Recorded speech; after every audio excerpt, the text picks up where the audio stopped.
Ao longo do programa de hoje, falamos sobre guerras, religião, diplomacia e o exercício do poder.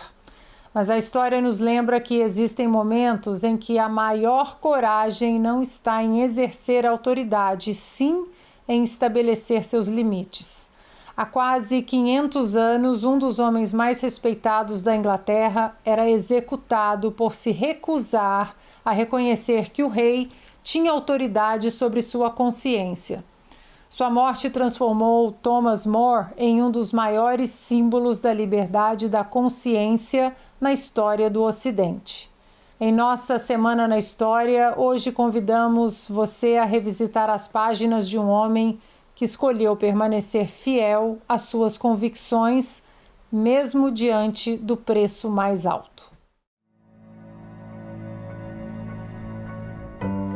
Em 6 de julho de 1535, Londres amanheceu para assistir à execução de um homem que havia passado a vida servindo ao próprio reino. Seu nome era Thomas More.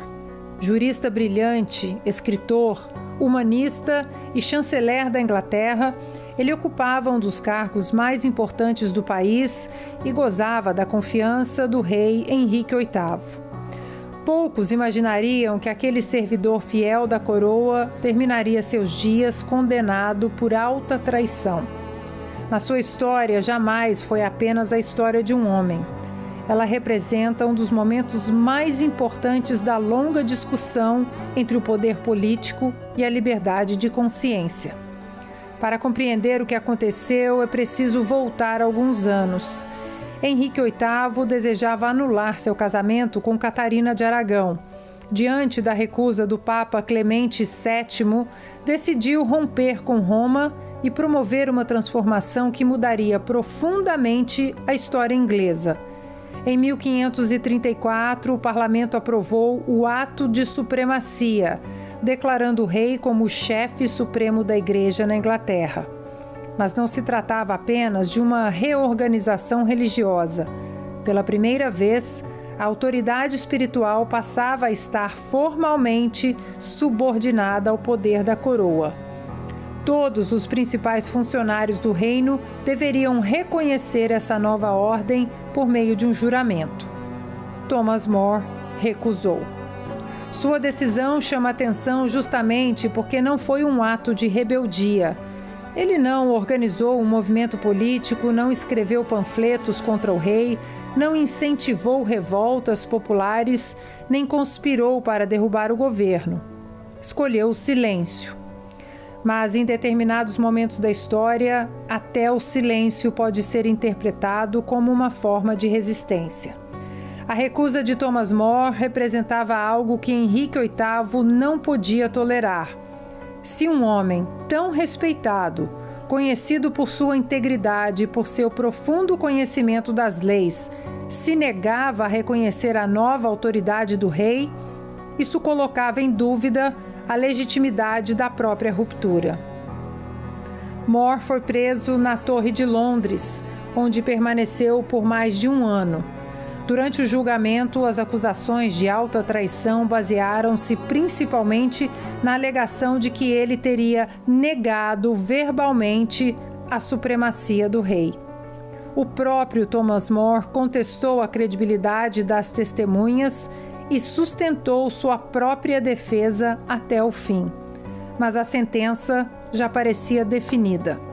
Na manhã de 6 de julho de 1535, ele foi conduzido ao cadafalso. Segundo os relatos preservados por seus contemporâneos, declarou que morria como bom servo do rei, mas primeiro de Deus. A frase atravessou séculos porque sintetiza uma ideia que ajudaria a moldar toda a tradição política do Ocidente. Ao longo da história, reis, imperadores, ditadores e governos frequentemente reivindicaram autoridade não apenas sobre as ações das pessoas, mas também sobre suas convicções mais profundas. Thomas More recusou exatamente esse princípio. Ele reconhecia a autoridade legítima do Estado em seu devido campo de atuação, mas afirmava que existia um espaço que nenhum governante poderia ocupar: a consciência humana. Essa distinção acabaria influenciando gerações de pensadores, juristas e defensores da liberdade religiosa, muito antes de conceitos modernos como direitos fundamentais ou liberdade de consciência serem incorporados às constituições. Homens como Thomas More já demonstravam com a própria vida que existem valores que não podem ser submetidos à vontade de qualquer governo. Quase 5 séculos depois, sua história continua atual justamente porque a pergunta permanece a mesma: até onde vai o poder do Estado? Existe algum limite que a autoridade política não deveria ultrapassar?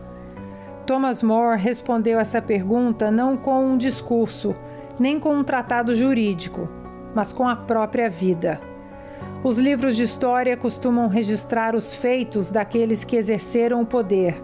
Registram reis, governos e impérios. Mas a civilização também é moldada por homens que, diante do poder, se recusaram a negociar a própria consciência. Thomas More permanece vivo na memória do Ocidente justamente por isso. Seu exemplo continua lembrando que existem limites que nenhum Estado deveria ultrapassar. Sua coragem atravessou quase 5 séculos, porque nos lembra que nenhum governo pode reivindicar autoridade absoluta sobre a consciência humana.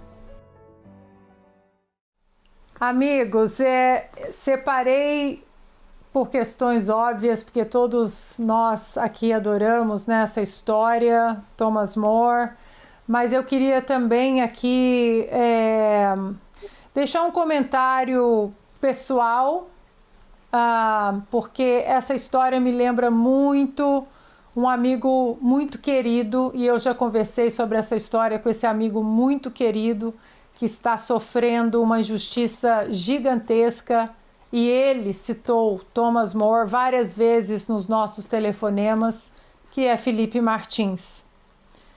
Então, não é exagero algum a gente colocar Thomas More e Felipe Martins diante do que está acontecendo com ele. Vou passar já para o Flávio, porque a gente que conhece o Felipe sabe o que ele está passando. E o Felipe sempre mencionou muito que ele tinha o exemplo de Thomas More e que ele jamais se ajoelharia diante da mentira e da tortura à sua própria consciência. Flávio.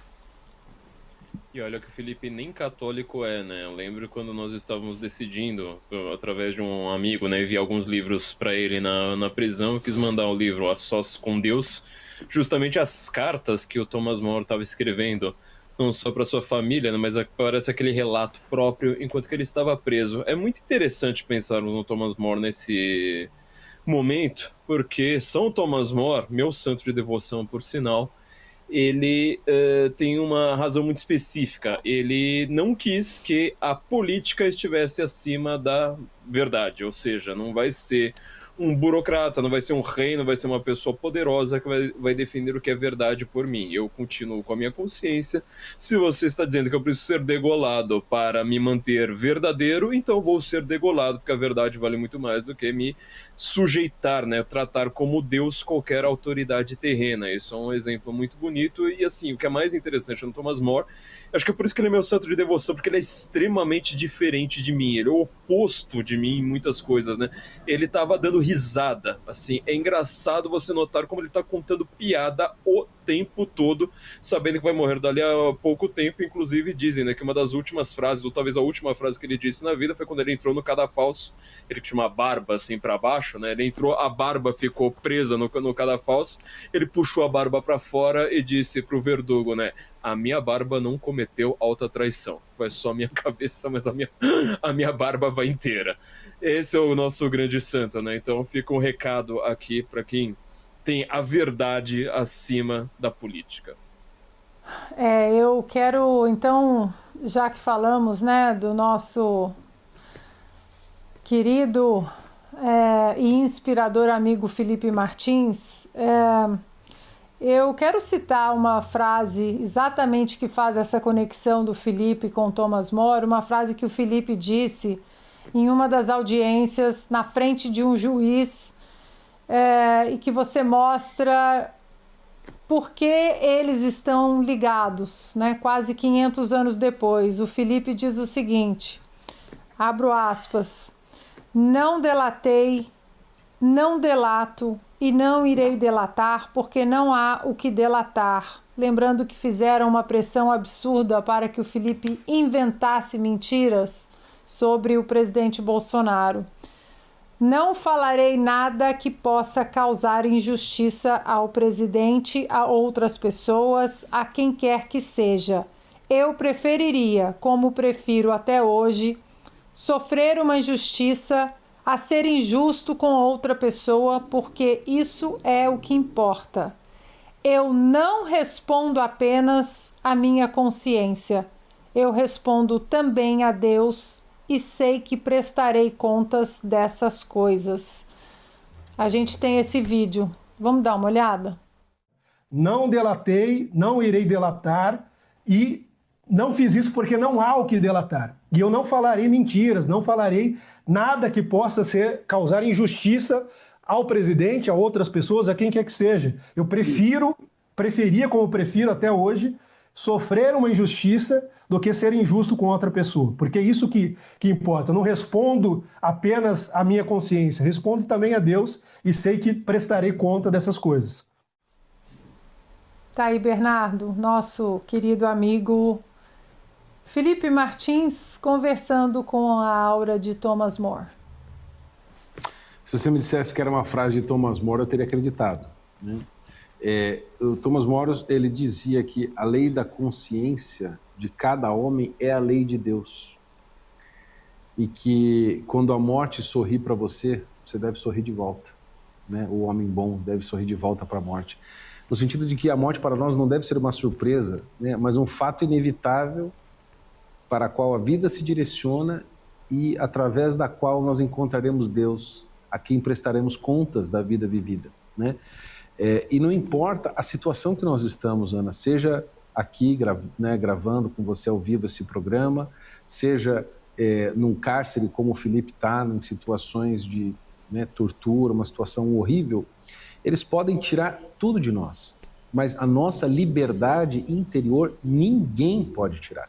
E é isto que é a real força do indivíduo, né? Então, quando a gente lê aqueles relatos do Viktor Frankl, ou do pastor Richard Wurmbrand, ou do Karel Wyszynski, e de tantos desses homens, do padre Kentenich, do Maximiliano Maria Kolbe, né?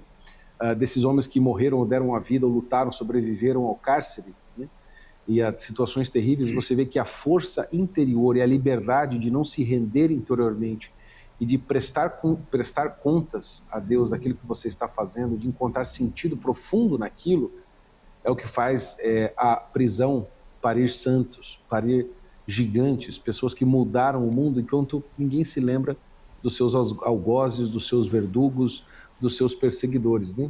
O Henrique VIII é lembrado como um rei tarado, cismático, guloso, bêbado e ignorante, né? E Thomas More é o santo. Então, tudo isso porque, né, o rei queria casar com uma mulher divorciada, né? Olha só que se divorciar, na verdade, né? E casar-se com Ana Bolena, mulher com a qual depois ele se casa e depois ele a mata. Ele teve acho que 6 ou 7 mulheres, das quais ele matou 3, 4, né? Era um homem absolutamente insano. E Thomas More não cedeu à insanidade nem à pressão do governo e entregou a sua vida, mostrando que a verdade, Deus, os valores, tudo que há de bom, nós não vemos, mas é aquilo que nos sustenta. E é aquilo que nos faz ser quem nós somos, né? Ou seja, que diante de todas as pressões do mundo, a liberdade interior do homem é que vai mudá-lo de fato, né? Então, que nós aqui dediquemos este final de programa ao nosso Felipe Martins e que ele seja inspirado por Deus aqui com nossas modestas palavras e que essa fala aí do Thomas More, né, e a questão do Felipe Martins toca muito do que nós conversamos no programa hoje. Não é isso, Ana? Então, eu estou realmente aqui muito, muito tocado por toda essa situação.